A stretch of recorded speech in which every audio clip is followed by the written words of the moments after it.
hardly believe it. I mean, the flames coming out the window and the roof collapsed. It was devastating.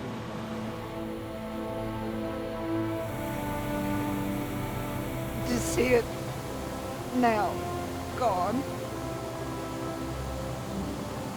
it just tugs at my heart. More than a century-old landmark of Utah history succumbs to flames.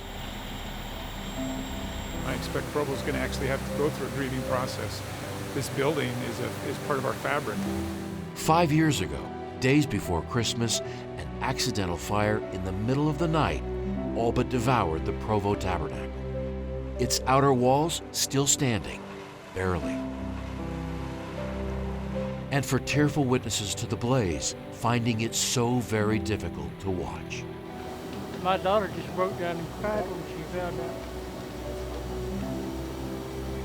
A mountain of smoldering ash on the inside of an aging brick facade.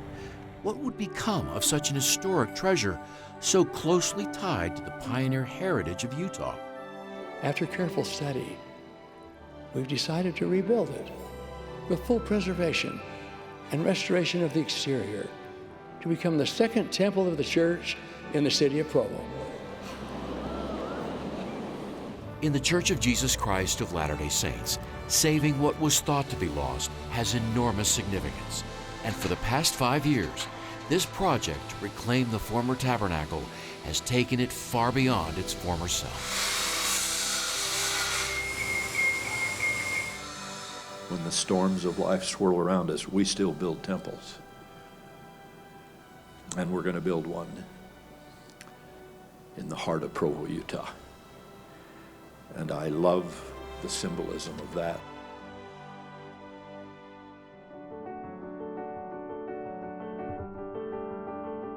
Built in 1885, the Provo Tabernacle was designed by celebrated church architect William Harrison Folsom.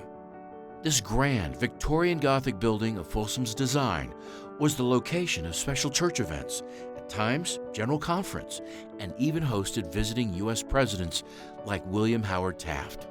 It sends a clear message that the church, especially the First Presidency, respect the work of those that have gone on before them. Architects who put together a project that served as the gem of Utah County for years and years and years.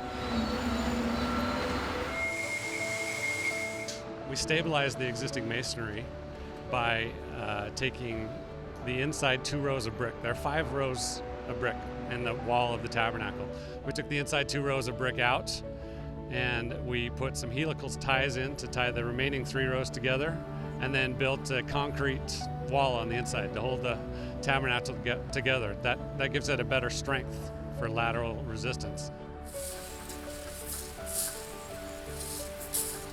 One of the things after it was on stilts, or while we were doing that, we were concerned about the water table, because the water table was only like 15 feet down, and we went 40 feet down.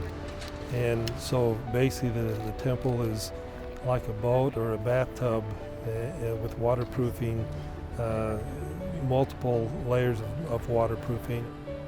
If we would have lost a full wall, it would have changed the perspective of everything, but we didn't. It was absolutely critical to the success of keeping those walls intact. It allowed us a base that we could work from. And what has been renewed today is a breathtaking array of 19th century inspired design, inside and out.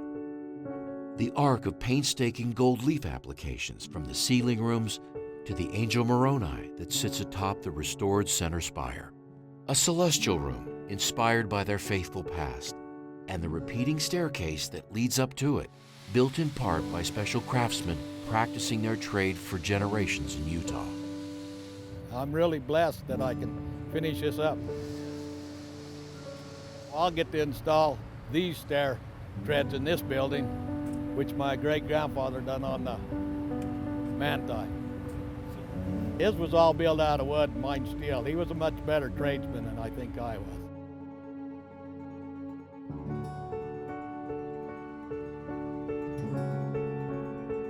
We took our time to really understand this building. We took almost 6 months documenting every aspect of this building. and all these other details so that the story and the heritage and the significance of this building wouldn't just be lost completely. There's a lot of good photos that we studied to see what was this like. You know, the tower was lost in 1917. That's almost 100 years ago. And to be able to put it back, we had to go from the photos to make sure that the tower that we built was the same size as the tower that they built. Even so, the inspired finished work is a sight to behold and evident nearly everywhere you look. The transformation of the baptistry on the lower floor of the temple, all the way up to the restored turrets that now reveal what has been covered for a century, the original windows, each one unique to its own measurement and space, and the restoration of the original tower in the center of it all. I love the art glass. It's just beautiful. The colors in the temple, the furniture, and as you see there, you feel like it's not just a new temple. There's a lot to the faith that testifies of the faith of those people who have worshipped in the old tabernacle. There were a lot of competing voices, but we kept coming back to what would they have done if then they were doing what we're doing now.